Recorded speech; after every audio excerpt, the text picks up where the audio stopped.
전미 예수님, 오늘은 벚꽃 가운데서 한번 시작을 해보도록 하겠습니다. 네, 참 이런 봄도 없는 것 같습니다.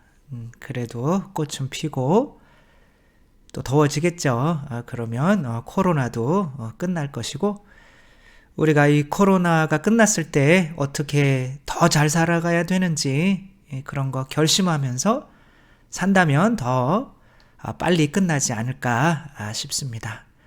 네, 힘들어 하시고 또 돌아가신 모든 분들 위해서 함께 기도하고, 또 봉사하시는 많은 분들 위해서도 함께 기도하고, 또 저희들도 주님께서 이런 것을 내려주시는 의미를 또 잘 깨달아서 살아갈 수 있었으면 좋겠습니다.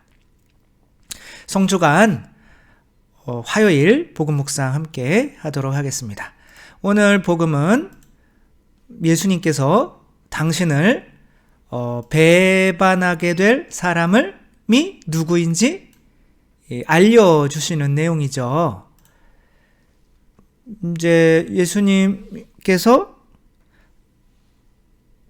최후의 만찬을 하시면서 우리 중에 누군가, 너희들 중에 누군가 한 명이 나를 배신하게 될 거다. 근데 누군지는 안 가르쳐 주죠. 네, 이제 누구겠어요? 여기 중에 누구겠습니까? 바로 이 돈을 들고 있는 가룟 유다겠죠. 그렇게 말씀하시는데 제일 뻔뻔하잖아요. 베드로는 저는 아니겠죠. 뭐 이렇게 물어보고, 이분이 이제 요한이라고 할 수 있죠. 눈짓으로 야, 네가 좀 물어봐라. 뭐 이러는 거고, 예수님께서 빵을 적셔서 이렇게 주는 사람이 나를 배신할 사람이다. 그래서 이제 가룟 유다에게 주니까 유다가 이걸 먹고 이제 가서 네 할 일 해라. 그러니까 예수님을 배반하러 밖으로 나가죠. 그래서 요한은 때는 밤이었다. 이렇게 얘기하죠. 요한복음에 예수님은 빛으로 오시고 밤으로 어둠으로 갔기 때문에 예수님께서 더 이상 이제 유다의 영혼은 책임져 주시지 않는 거예요. 놓아주시는 거죠. 예수님께서 왜 나만 이렇게 고생스럽게 해요. 저 좀 놓아주세요. 근데 예수님이 놓아주면 지옥 갑니다. 근데 예수님 보고 꼭 붙들어 달라고 이렇게 얘기를 해야 되는 거죠. 근데 오늘 우리가 함께 묵상해 봐야 될 거는, 아니 왜 3년 동안 예수님을 따라다녔으면서도 어떻게 예수님을 배반할 수 있었을까? 예수님이 기적을 하시는 것도 많이 보고, 또 3년 동안 예수님으로부터 많은 가르침을 받았는데도 이 사람은 예수님을 배반했단 말이에요. 물론 이제 베드로도 나는 당신 위해서 뭐 십자가 죽기까지 하겠습니다. 그랬더니 예수님이 아직 너는 안 돼. 좀 있어야 돼. 너는 오늘 새벽 닭이 울기 전에 3번이나 나를 모른다고 할 거야. 이렇게 말씀하시죠. 베드로는 절대 그럴 일이 없다고 하지만 나중에는 예수님에 따라서 십자가를 지죠. 제가 유학할 때 이제 1년에 이제 그 겨울철 성탄절이 되면 이제 각자가 방학해서 공부하는 사람들 다 자기네 나라로 돌아가고 하는데, 우리는 우리나라로 돌아올 수 없으니까 저희 교구 같은 경우는 뭐 프랑스에서 공부하는 사람, 독일에서 공부하는 사람, 이태리에서 공부하는 사람 뭐 많았죠. 근데 이제 뭐 이태리 어느 해는 이태리, 어느 해는 뭐 프랑스, 어느 해는 뭐 독일, 이렇게 옮겨 다니면서 성탄절과 새해를 함께 밥도 지어 먹고 함께 지냅니다. 근데 한 번은 재밌는 일이 있었는데, 독일로 갔을 때 스키를 탔었어요. 저는 뭐 스키도 못하니까 굉장히 많이 넘어지고 했던 기억이 나는데, 이제 스키를 타고, 이게 리프트가 있죠? 아마 이게 리프트 같은데, 이게 리프트겠죠. 이걸 타고 계속 올라오는데 얼마나 높은지, 다 독일에서 올라왔는데 맨 꼭대기에 올라오니까 오스트리아예요. 쓰는 돈이 달라요. 그래서 이 스키장이 몇 나라를 걸치고 있어요. 이거 잘못 내려가면 막 프랑스 가고, 막 이태리 가고, 독일 가고, 오스트리아 가고, 막 그렇습니다. 그래서 이 방향을 잡는 게 엄청 중요하죠. 그래서 올라와서 점심을 먹고 올라오니까 점심이에요. 아침에 출발했는데 워낙 높으니까. 이제 내려가고 왔다 갔다 뭐 중간에서 놀다가 내려가는데 이제 리프트 시간이 끝난 거죠. 그러니까 다들 이제 하산하십시오. 이제 그런 거죠. 왜 저희는 스키를 잘 못하니까 몇 명끼리 이렇게 몰려다니면서 살살살살살살 이렇게 올라온 대로 내려갔죠. 근데 조금 스키를 잘 타셨던 분은 내려오다가 막바지에서 양갈래 길이 난 거예요. 이제 뭐 별로 차이가 없어요. 이제 뭐 한 300m만 내려가면 되는 거예요. 그래서 뭐 아유 그 길이겠지. 그래서 나중에 만나겠지. 이렇게 내려갔거든요. 나중에 3시간 동안 찾아서 데리고 왔어요. 차로. 밑에 300m밖에 안 남은 건데 내려가면 엄청나게 길이 갈라지는 거죠. 뭐 속도보다 방향이 더 중요하다는 말이 있죠. 근데 뭐 우리가 살다 보면 참 바보 같은 행위인 것 같으면서도 너무 많이 이런 일을 당하죠. 뭐 전철을 저 같은 경우도 잘하는 사람인 줄 안다고 같이 탔다가 이게 거꾸로 가는 거라 창피하게 또 중간에서 후다닥 내린 적도 있고, 제가 대학에 처음에 서울로 소재로 대학으로 갔는데 지하철을 처음 타보는 거잖아요.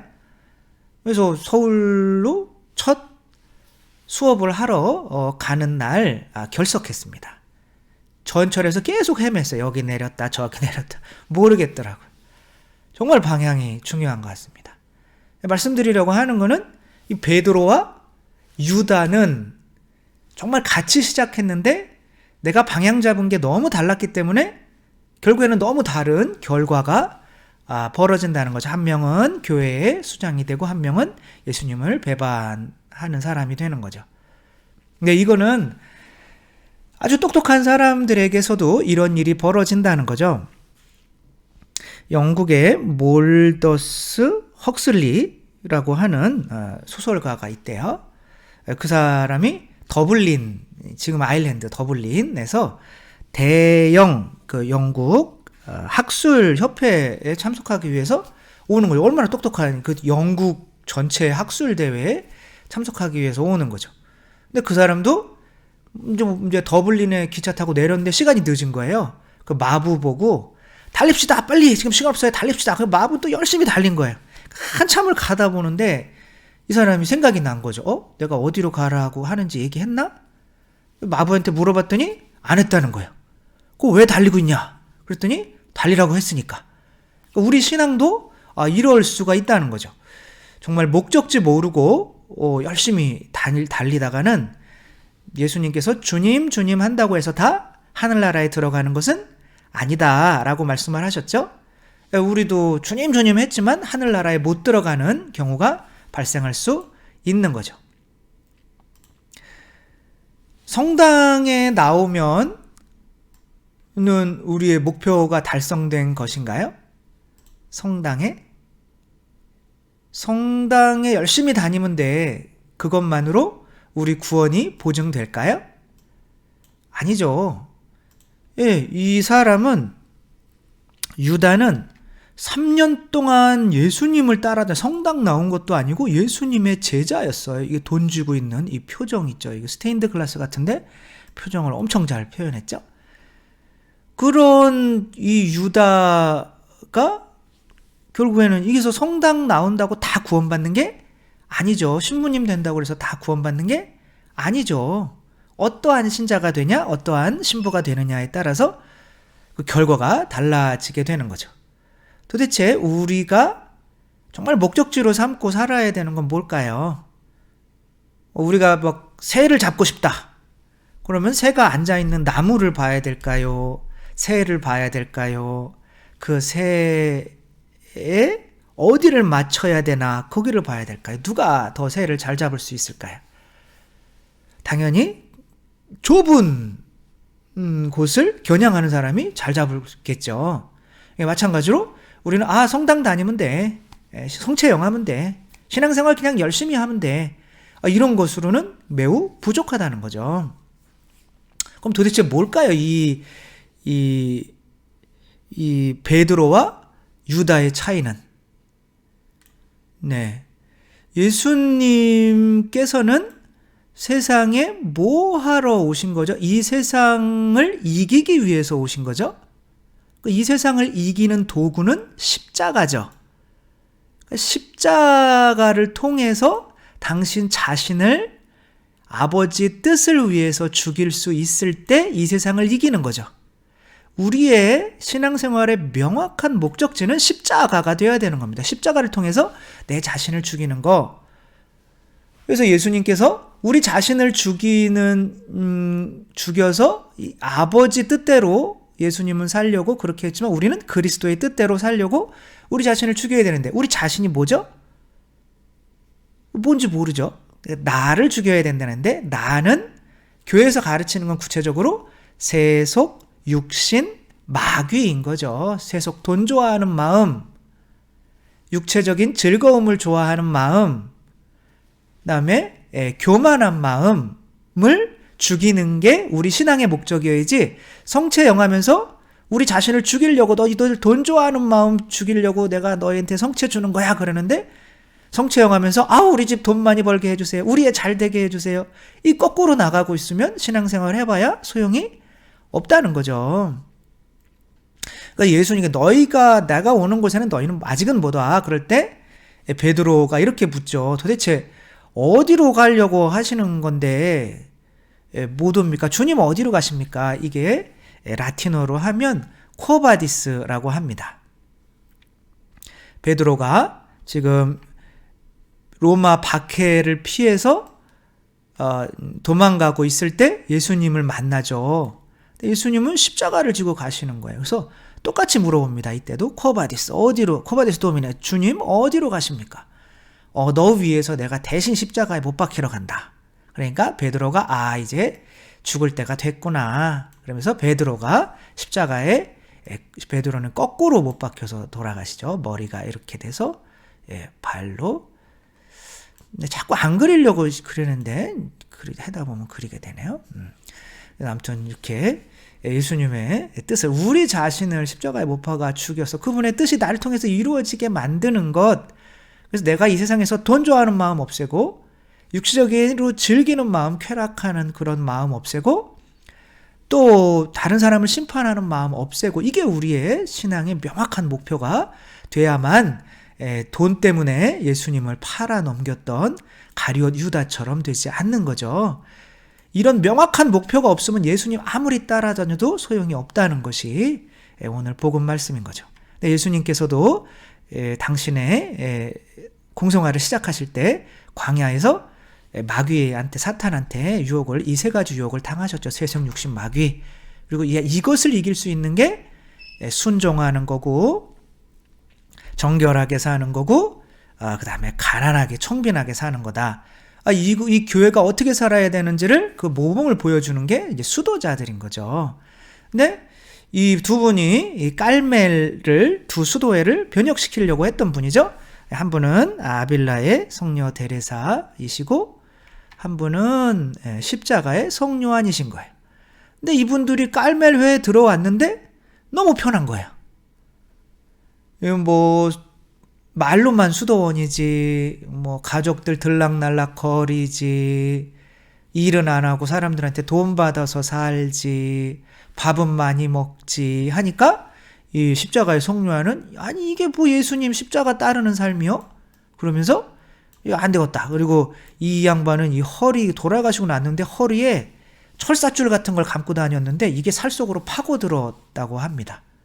뭐 그렇게 살라는 건 아니지만 또 그러니까 이분이 그렇게 계약하자고 그러니까 사람들이 이분을 좋아했겠어요?